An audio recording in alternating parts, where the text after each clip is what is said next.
आप देख रहे हैं एबीपी न्यूज, आपको रखे आगे। सीधे रुख करेंगे बाबा रामदेव के कार्यक्रम का, जहां इस वक्त नरेंद्र मोदी बोल रहे हैं। 500 से अधिक स्थानों पर बड़ा स्क्रीन लगा करके इस भारत स्वाभिमान आंदोलन से जुड़े हुए सभी लोग बैठे हैं और इस कार्यक्रम में दूर दूर से भी शरीक हुए हैं। मैं उन सबको भी नमन करता हूं।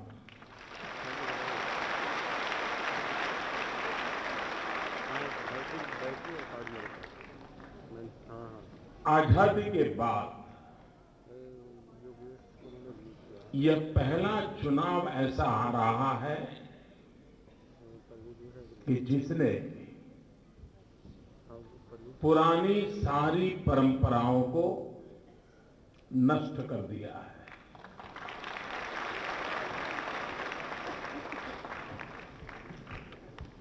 आमतौर पर चुनाव राजनीतिक दल लड़ते रहे हैं,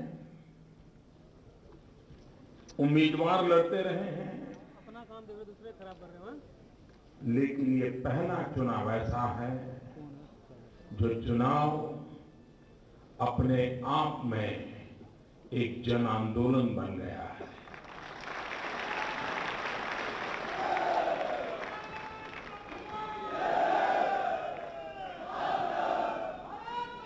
चुनाव को जन आंदोलन बनाने में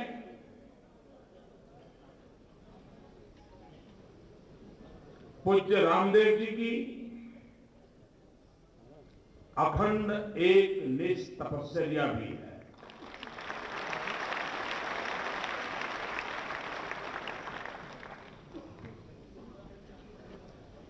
हरिओम जी सच कह रहे थे, उनको क्या कमी थी। सारे मुख्यमंत्री उनके दरवाजे पर दस्तक देते थे, लेकिन वो सब कुछ छोड़ छाड़ के एक मिशन को लेकर के निकल पड़े, अपने लिए नहीं, भारत के स्वाभिमान के लिए।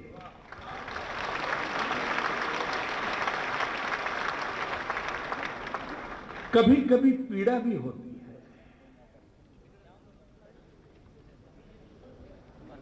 कि आजादी के इतने सालों के बाद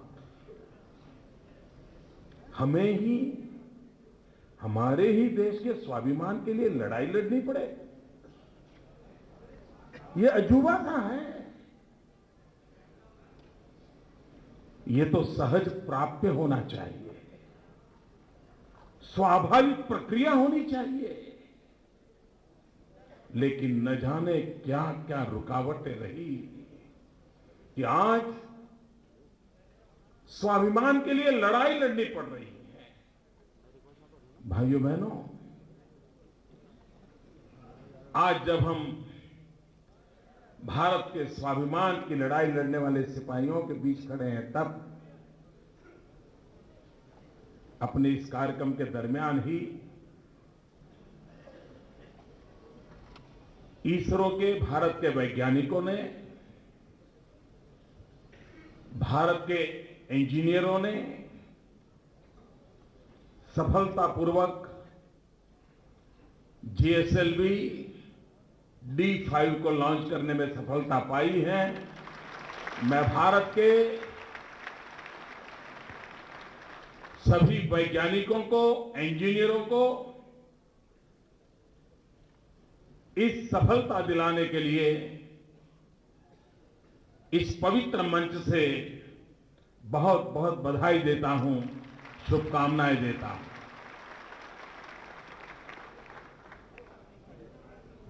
ऐसी अनेक घटना है जिसे पता चलता है कि देश में बहुत सामर्थ्य है।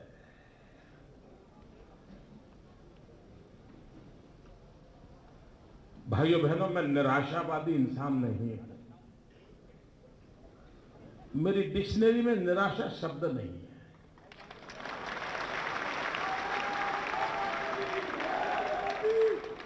और उसका कारण यह नहीं कि मुझे डिक्शनरी का ज्ञान है। इसका कारण यह है कि मैंने जिंदगी को ऐसे जिया है।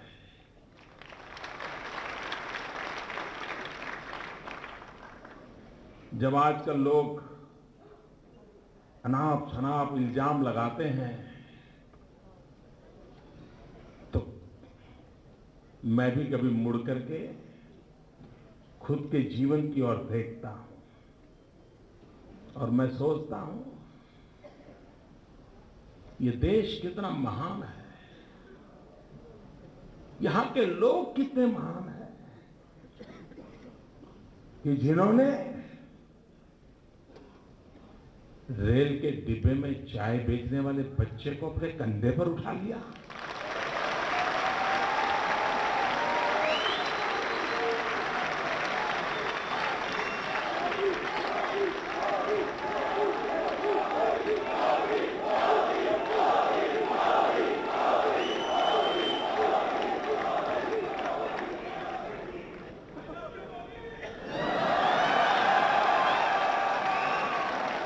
मित्र, मैं निराशावादी नहीं हूं। उसका कारण है कि मैंने अपनी मां को अड़ोस पड़ोस के घर में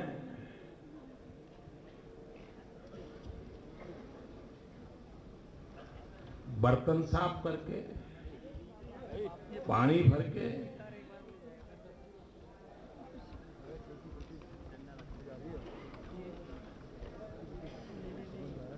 हमें संस्कारित करने का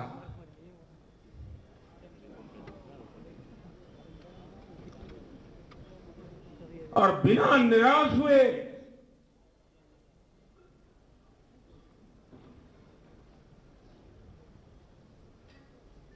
बच्चों को पालने का उस मां ने काम किया।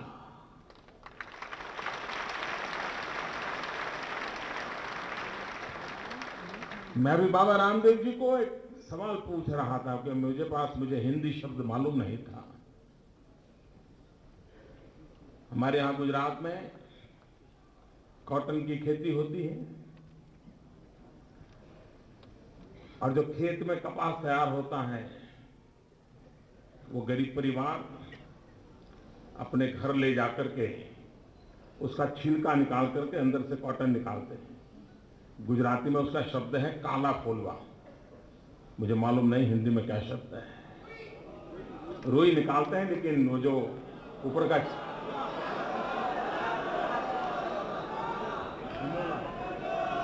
मुझे शब्द मिल गया है, भिनोला।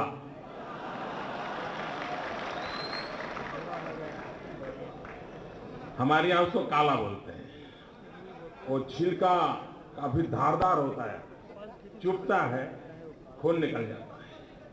तो जब वो सीजन आती थी तो दिन भर 50 प्रकार की मेहनत करने के बाद पूरा परिवार हम बैठते थे, उन कॉटन छिलके निकाल करके कॉटन बाहर निकालते थे और दूसरे दिन सुबह जमा करवाते थे और कुछ मजदूरी मिल जाती थी। जिसने इस जिंदगी को जिया है उसके लिए जीवन में निराशा का नामो निशान नहीं हो सकता है।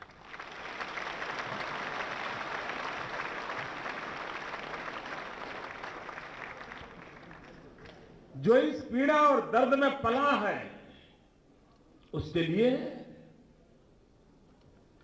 औरों की पीड़ा और दर्द समझने के लिए यात्राएं नहीं करनी पड़ती है।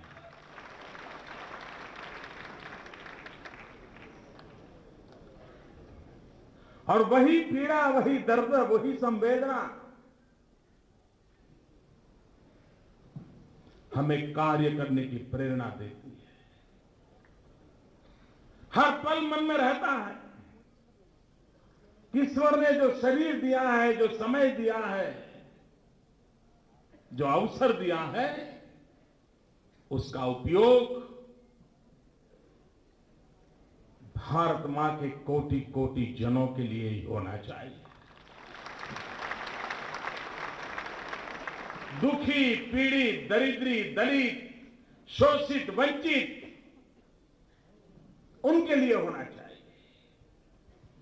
और जब जीवन में ये प्रेरणा होती है तो ईश्वर रास्ते भी अपने आप सुझाता है।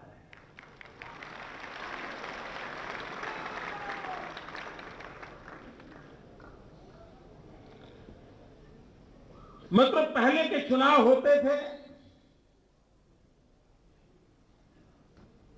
जोड़ तोड़ के चुनाव होते थे, परिवार को संभालने के लिए चुनाव होते थे, जाति बिरादरी के समीकरणों को संभालने के चुनाव होते थे, वोट बैंक की छाया में चुनाव होते थे। मित्रों, ये खुशी की बात नहीं है कि आज देश में विकास के एजेंडा की चर्चा हो रही है और विकास के एजेंडा पर चुनाव लड़ने के लिए देश के राजनीतिक दलों को मजबूर किया जा रहा है। और बाबा रामदेव जी का ये प्रयास उसी दिशा में एक नक्कर मक्कम मजबूत कदम है। ये शुभ संकेत है कि भाई ठीक है, सरकार बनाना तो चाहते हो, क्यों बनाना चाहते हो, किसके लिए बनाना चाहते हो, बनाते के क्या करना चाहते हो, जरा दुनिया को बताओ तो सही।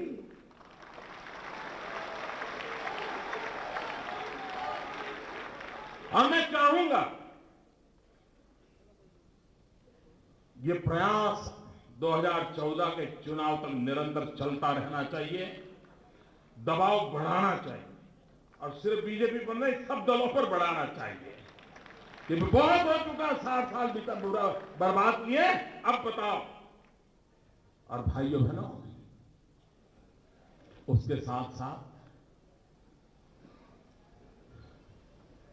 बाबा राजनेताओं को भली भांति अब जान गए हैं कि दिन में एयरपोर्ट पर लेने आना और रात को जुल्म कैसे करना, ये भली भांति जानते हैं। और इसलिए कोई कहने को कह दे, उस पर भरोसा मत करना, ट्रैक रिकॉर्ड बराबर देख लेना। अगर वो ट्रैक रिकॉर्ड पर सही उतरते हैं फिर तो आशीर्वाद भरपूर दे देना, लेकिन अगर ट्रैक रिकॉर्ड ठीक नहीं है और सिर्फ टैप रिकॉर्ड चल रहा है तो उस पर भरोसा मत करना।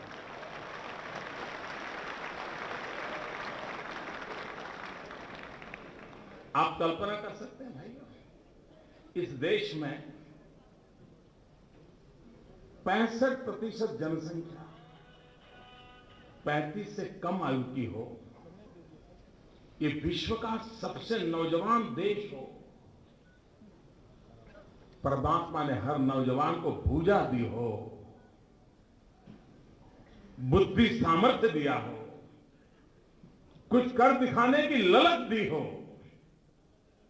उसके बावजूद भी जो डेमोग्राफिक डिविडेंड एक बहुत बड़ी एसेट बन सकता था, देश की नेतृत्व ने उस डेमोग्राफिक डिविडेंड को डेमोग्राफिक डिजास्टर में कन्वर्ट कर दिया। इससे बड़ा कोई पाप नहीं हो। नौजवान को अवसर चाहिए। आज चाइना की जो बात बता रहे थे स्वामी जी, चाइना ने एक काम पर बहुत बल दिया और वो बल दिया स्किल डेवलपमेंट। नौजवानों को हुनर सिखाओ। अगर उसके पास हुनर होगा तो उसके अंदर सामर्थ्य है, जीवन जीने का रास्ता खोज लेगा।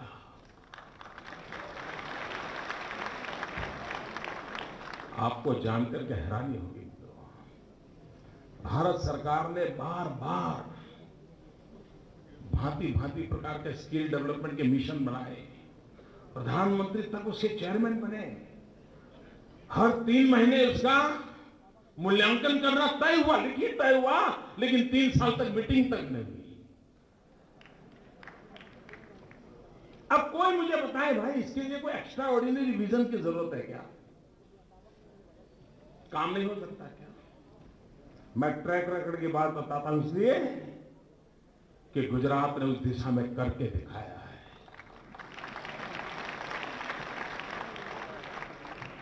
हम चाहते हैं अगर देश की जीडीपी को बढ़ाना है तो हमारी उत्पादन क्षमता का भरपूर उपयोग करना होगा, हमारी उत्पादन क्षमता को बढ़ाना होगा। अन्यथा ऐसा नहीं हो सकता है। हमारा देश कृषि प्रधान देश है। बाबा ने जिन इश्यू को उठाया उसको अनुप जी ने भी बहुत पॉजिटिव बता दिया है, राजनाथ जी ने भी बता दिया है, लेकिन मैं और तरीके से उस चीज को बता रहा हूं। कृषि प्रधान देश है, हमारे यहां कृषि के साथ पशुपालन अंगभूत व्यवस्था है। और मैं मानता हूं कि कृषि को अगर हमें सामर्थ्यवान बनाना है तो उसको 3 हिस्सों में बांटना होगा। 1/3 वृक्षों की खेती, पेड़ों की खेती, और 1/3 पशुपालन। आप कल्पना करें, हमारे यहां 2 खेत के बीच में कितनी जमीन वेस्टेज होती है, मुझे बताइए भैया। सबको मालूम है ना? उस खेत वाला हमारे खेत में न घुस जाए, हमारा खेत वाला उसके घुस में न जाए, बीच में जो हम बाड़ बना देते हैं, कितनी जमीन वेस्टेज करते हैं। अगर उस किनारे पर उस किसान को पेड़ उगाने का अधिकार दिया जाए और उस पेड़ बेचने का अधिकार दिया जाए तो इस देश को टिम्बर इंपोर्ट करने की जरूरत नहीं पड़ेगी। आज के कृषि प्रधान हिंदुस्तान को टिम्बर इंपोर्ट करना पड़ता है और फिर करंट अकाउंट डेफिसिट के लिए गोल्ड पर हमला बोल देते हैं। यानी करने जैसे काम नहीं करना, न करने जैसे पहले करना। मित्रों, 60-70 के दशक में हिंदुस्तान में गोल्ड स्मगलिंग का एक बहुत बड़ा गोल्डन अपॉर्चुनिटी था। चारों ओर सोने की तस्करी, इस देश का एक बहुत बड़ा पेशा बन गया 60-70 के दशक में। और उसी गोल्ड स्मगलिंग में से हिंदुस्तान में अंडरवर्ल्ड का नेटवर्क पैदा हुआ। आज भी जो अंडरवर्ल्ड के बड़े बड़े माफिया हैं वो उस गोल्ड स्मगलिंग के उस काल में पैदा हुए थे। दिल्ली में ऐसी सरकार बैठी है कि फिर से उसने गोल्ड स्मगलिंग का उदय कर दिया है। आप देखते होंगे, अभी मैं 2-3 दिन पहले टीवी पे देख रहा था, दक्षिण के एक ही राज्य में 100 किलो से ज्यादा सोना की स्मगलिंग में पकड़ा गया। अब पकड़ा कितना परसेंटेज जाता है हमको मालूम है, कितना परसेंटेज नहीं पकड़ा गया। ये नीतियों का, कुनीतियों का परिणाम है। और इसलिए कृषि क्षेत्र में भी अब पशु की केयर करना, कोई मुझे बताए मित्रों, मैं गुजरात का एक्सपीरियंस शेयर करना चाहता हूं। हमारे यहां हम पशु आरोग्य मेले लगाते हैं और हजारों की तादाद में लगाते हैं। हमारे देश में मनुष्य को भी आज कैटरेक्ट ऑपरेशन करवाना हो तो किसी चैरिटेबल ट्रस्ट के कार्यक्रम में जाना पड़ता है। यह स्थिति है। गुजरात ने पशु का भी कैटरेक्ट ऑपरेशन करते हैं, उसके नेत्रमणि का ऑपरेशन करते हैं, उसकी डेंटल ट्रीटमेंट करते हैं। मैंने अभी कुछ डॉक्टरों को अमेरिका भेजा था कि लेजर सिस्टम से पशुओं के ऑपरेशन की टेक्निक सीख के आए ताकि पशु का रक्त न बहे, उसको पीड़ा न हो। इसका परिणाम क्या हुआ? भाइयों बहनों, हमारे यहां मिल्क प्रोडक्शन में 86% इंक्रीज हुआ। 86%। मुझे बताइए, मेरा किसान सामर्थ्यवान हुआ कि नहीं हुआ? उन्होंने क्या किया? देखिए, फर्क देखिए। उन्होंने क्या किया? उन्होंने सपना देखा पिंक रिवॉल्यूशन। इस देश में हमने ग्रीन रिवॉल्यूशन सुना है, इस देश में हमने व्हाइट रिवॉल्यूशन सुना है, दिल्ली में जो सरकार बैठी है उसने पिंक रिवॉल्यूशन का कार्यक्रम लिया। और पिंक रिवॉल्यूशन का मतलब क्या है? कत्ल खाने खोलो, पशुओं की कत्ल करो, और जो मटन होता है उसका कलर पिंक कलर का होता है, उसको एक्सपोर्ट करो। भाइयों बहनों, आप मुझे बताइए, देश के किसानों का भला पशु करेगा कि मटन करेगा? अब फर्क यही है मित्रों, फर्क यही है कि भारत जैसे देश के जो गांवों में बसा है वहां प्रवृत्ति क्या, उसके कारण क्या हुआ?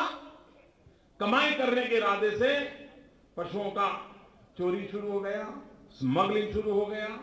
और भारत सरकार, आप जैसे बाबा कह रहे हैं कि भाई किसान को कम से कम मिनिमम इनकम का तो कुछ व्यवस्था करो, लेकिन अगर आप कत्लखाना बनाते हो तो भारत सरकार कोई टैक्स नहीं लगाती है,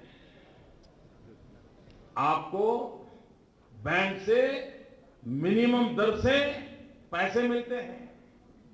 इतना ही नहीं, अगर आपका कत्लखाना मेरठ में है, हरिओम जी ऐसे ही मैं बोल रहा हूं मेरठ की बात मेरठ में है, और मुंबई आपको मटन भेजना है तो ट्रांसपोर्टेशन सब्सिडी भी भारत सरकार देती है। मित्रों, मेरा कहने का तात्पर्य यह है कि हम अगर चाहें तो स्थितियां बदल सकते हैं।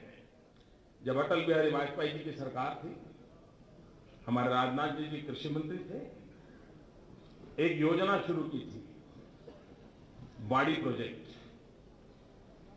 उस बाड़ी प्रोजेक्ट के तहत जो ट्राइबल बेल्ट के लोग हैं, जिनके पास मुश्किल से 1 एकड़ 2 एकड़ भूमि है, उनकी आय मुश्किल से 10,000 12,000 रुपया, वो घर कैसे कराए? उस बाड़ी प्रोजेक्ट के तहत हमने गुजरात में प्रयास शुरू किया। हमारे आदिवासी किसान, जिसको आधुनिक खेती की तरफ हम ले गए, पानी प्रबंधन की तरफ ले गए, सीड्स में बदलाव लाने की दिशा में ले गए, क्रॉप पैटर्न बदल दी, और परिणाम ये आया कि वो 12-15 हजार रुपया कमाता था, वो 1.5 लाख 2 लाख रुपया कमाना शुरू कर दिया। लेकिन अटल जी की सरकार गई, ये सरकार ने प्रोजेक्ट बंद कर दिया। अब उनको समझ नहीं है मित्रों किसके लिए क्या काम करना है।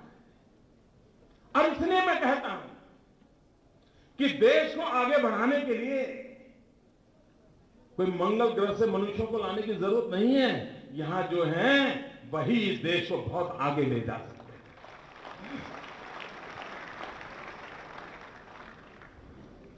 ये बात सही है मित्रों। अगर नौजवान को रोजगार न मिले, ग्रामीण विकास के लिए हम खेती पर बल न दें, और ये बात सही है, मैन्युफैक्चरिंग सेक्टर में हमने अपनी ताकत दिखानी होगी। हमारे जो भी मिनरल्स है, हमारा रॉ मटेरियल है, उसमें वैल्यू एडिशन, इसमें कोई कॉम्प्रोमाइज नहीं होना चाहिए। आप आयरन और बार भेजेंगे और स्टील बना करके भेजोगे तो देश की आय बढ़ेगी, नौजवान को रोजगार मिलेगा। आयरन और चला गया तो आप फिर से स्टील बाहर से लाओगे और देश को बर्बाद करके रखोगे। लेकिन भाइयों बहनों, उनको आयरन और में से स्टील बनाना है तो बिजली चाहिए। बिजली के कारखाने बंद पड़े, क्यों? तो कोयला नहीं मिल रहा है। कोयला क्यों नहीं मिल रहा? तो दिल्ली सरकार ने तय किया है कि अभी कोयला की पॉलिसी पैरालिसिस पड़ी हुई है, कि एक के साथ दूसरा जुड़ा हुआ है। मित्रों, हमारे देश में भ्रष्टाचार के खिलाफ लड़ाई लड़ने के लिए, भ्रष्टाचार के जो कुछ क्षेत्र हैं उसमें एक है मिनरल्स।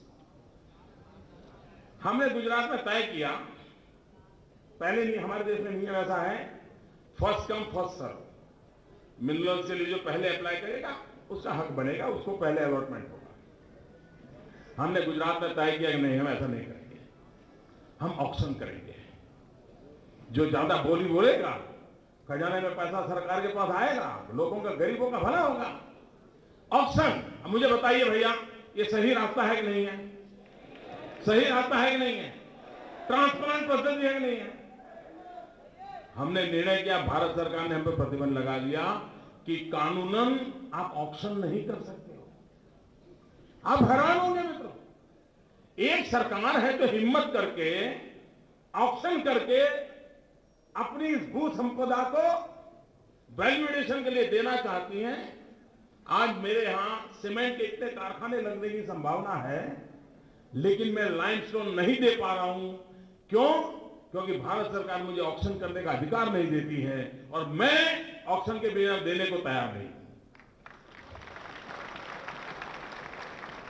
कहने का तात्पर्य यह है मित्रों कि हमारी जो भू संपदा है, उस भू संपदा का उपयोग भी हम राष्ट्र के विकास की धरोहर के रूप में कर सकते हैं और सब कुछ हमारे पास है।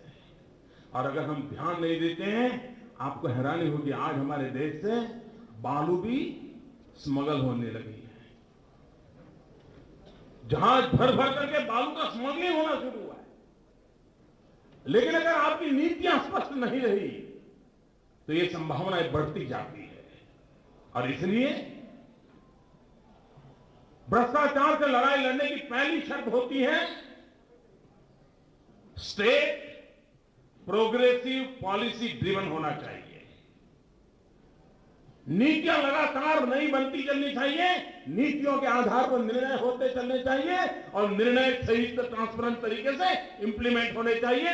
भ्रष्टाचार से मुक्ति मिल सकती है मित्रों। देखो, ऐसी चीज छोड़िए तो हो नहीं सकता है मित्रों। टैक्सेशन, मैं इन विचारों से कई वर्षों से परिचित हूं। ये जो हमारे आर्थिक स्वराज के विषय को लेकर के हमारे जो मित्र बाबा को भी मिले हैं, हमारे और लोगों को भी मिले हैं।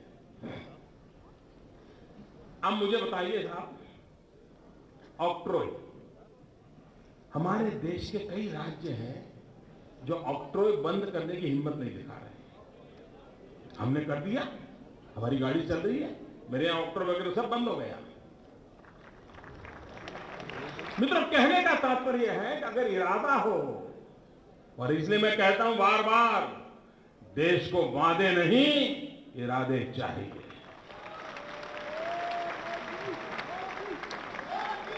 और इसलिए भाइयों,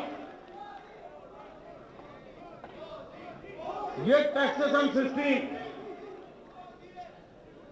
सामान्य मानवीय जीवन पर बोझ बनी हुई है। अफसरशाही की लगाम बढ़ती चली जाती है। उसमें एक नए तरीके से देख करके रिफॉर्म लाने की समय की मांग है और भारतीय जनता पार्टी गंभीरतापूर्वक इस विषय पर काम कर रही है। अभी भी हमारे पार्टी के सभी नेता इस विषय के जानकार लोगों के साथ 3-3 घंटे बैठे थे, हर बारीकी से। क्योंकि ठीक है, हमें पहली नजर में कुछ समस्याएं नजर आती हैं, लेकिन आखिरकार इरादा है तो समस्याओं का समाधान भी होगा और रास्ते भी खोजे जाएंगे और व्यवस्थाएं नई लाई जाएंगी।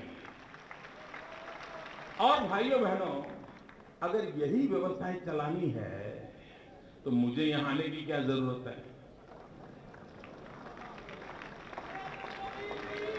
नहीं, मुझे आने की क्या जरूरत है? बहुत लोग हैं, चलाएंगे। अगर कुछ कर नहीं पाएंगे तो हम पद के लिए जिंदगी में पैदा नहीं हुए दोस्तों। कुछ कर सकते हैं तो जिंदगी में कुछ करना है।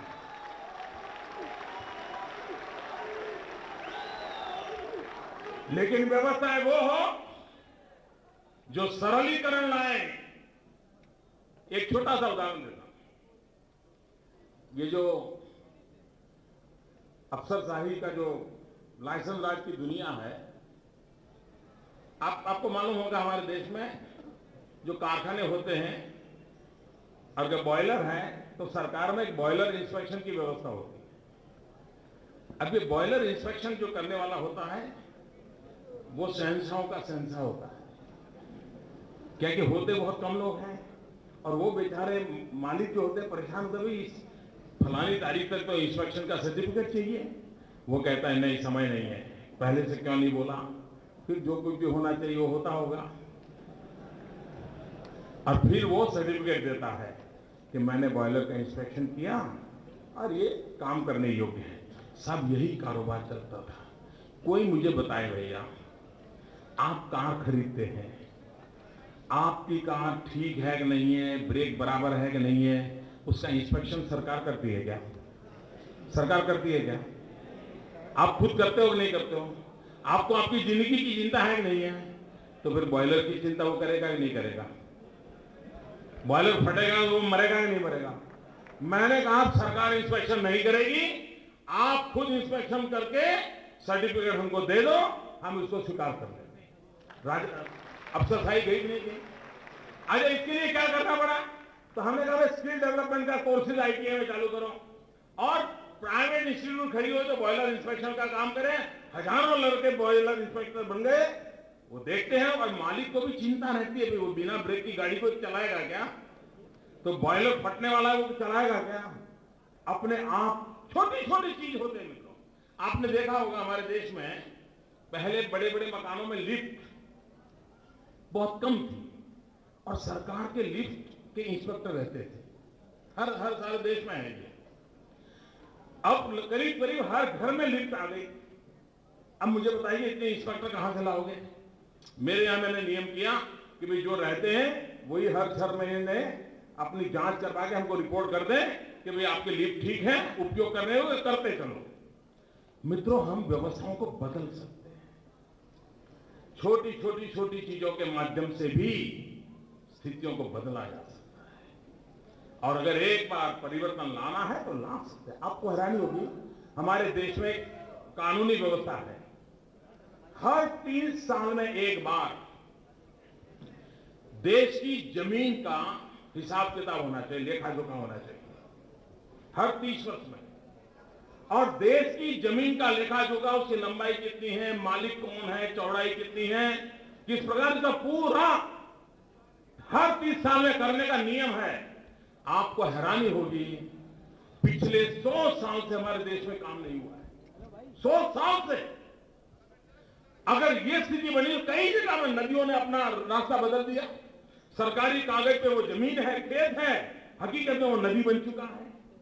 कहीं पर से पर्वत बह करके नीचे आ गया है, खेत बचा नहीं, जमीन बची नहीं, सरकारी कागज पे अभी भी जमीन है।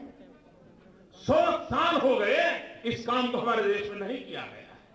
किसान कहां जाएगा? मैंने गुजरात में बेड़ा उठाया है, मैं कर रहा हूं इन दिनों और मैं करते रहूंगा। कहने का तात्पर्य यह है मित्रों, ऐसा नहीं है कि समस्याओं के समाधान नहीं है, लेकिन ज्यादातर सरकारें आती हैं, दिन रात अगला चुनाव जीतने में लगी रहती है। सरकारों का काम है 5 साल के समय में देश की भलाई के लिए लोगों को विश्वास में लेकर के कदम उठाना।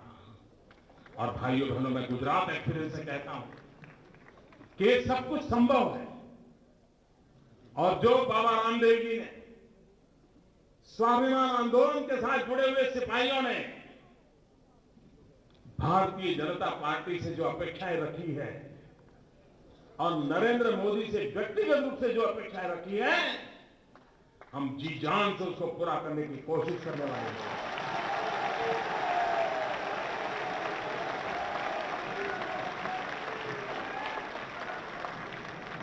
और मैं मानता हूं मित्रों,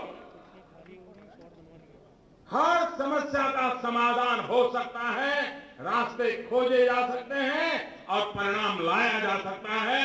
और भारत बहुरत्ना वसुंधरा है, सामर्थ्यवान देश।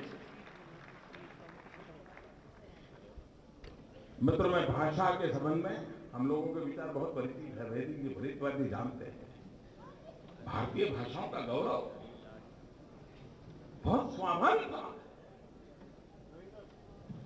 और अगर अपने आप पर हमारा गौरव नहीं होगा तो हम दुनिया की पराई चीजों से क्या गौरव कर सकते हैं?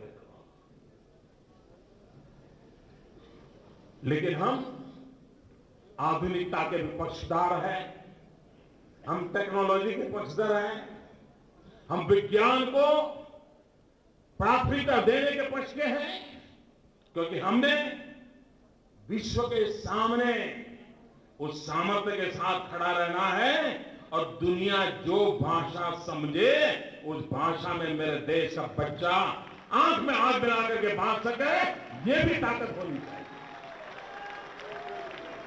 मुन्नी नीति करने का अवसर हमारे देश के बच्चों का नहीं होना चाहिए।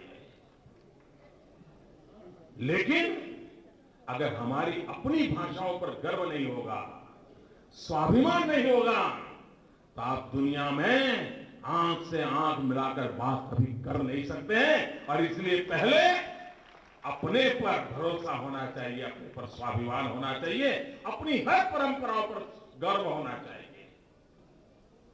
हमारी संस्कृति हो, हमारे खान पान हो, हमारा पहनाव हो, हमारे बोलचाल हो, हर बात पर हमें गर्व होना चाहिए। अगर हमें गर्व है तो मित्रों, रास्ते अपने आप मिल जाते हैं। भाइयों बहनों, मैं फिर एक बार बाबा रामदेव जी को अभिनंदन करता हूं तो उन्होंने सही दिशा में देश में सच्चे अर्थ में परिवर्तन क्या हो, नींव कैसी हो, पिलर कैसे हो, इमारत कैसी हो, इसके लिए मंथन शुरू किया है। और संतों के द्वारा अगर मंथन होता है तो अमृत निकलना निश्चित होता है। निस्वार्थ भाव से अगर मंथन होता है तो अमृत सुनिश्चित होता है। और भाइयों बहनों, 2 विषयों पर हम दल देकर के आगे बढ़े। 5 साल के बाद महात्मा गांधी 150वीं जयंती आएगी। ये युग पुरुष को हम कैसा हिंदुस्तान देना चाहते हैं, उन सपनों को तय करना होगा। 8-9 साल के बाद भारत की आजादी के 75 साल होंगे। अमृत पर्व आएगा। देश के दीवानों ने 1200 साल तक लड़ाई लड़ी और देश को आजादी मिली। वो आजादी के जब अमृत पर्व आए तब उन दीवानों के नाम हमारा देश कैसा दे, देश कैसा सुपुर्द करे, इसके सपने हमने संजोने होंगे। और एक दिव्य भव्य भारत, हम सिर्फ भव्यता से जुड़े हुए लोग नहीं हैं, भारत भव्य भी हो, भारत दिव्य भी हो। ये दिव्य भव्य भारत का निर्माण, इन सपनों को लेकर के हम आगे बढ़े, इसी एक अपेक्षा के साथ ईश्वर हमें शक्ति दे, जनता जनार्दन हमें आशीर्वाद दे, ताकि बाबा रामदेव जैसे निष्ठुर लोगों की तपस्या रंग लाए और 60 साल की कठिनाइयों से गुजरा हुआ देश संतोष, विश्वास और समृद्धि की शिखरों को पार करने वाला बने। इसी एक कामना के साथ आप सबका बहुत बहुत धन्यवाद। भारत माता की, भारत माता की।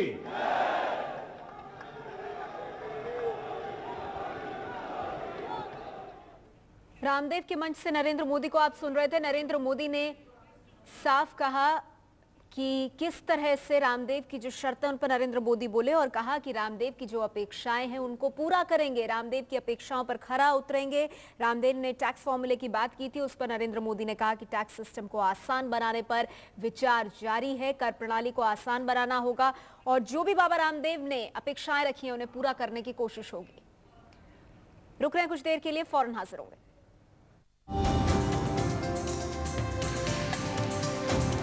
आप देख रहे हैं एबीपी न्यूज, आपको रखे आगे।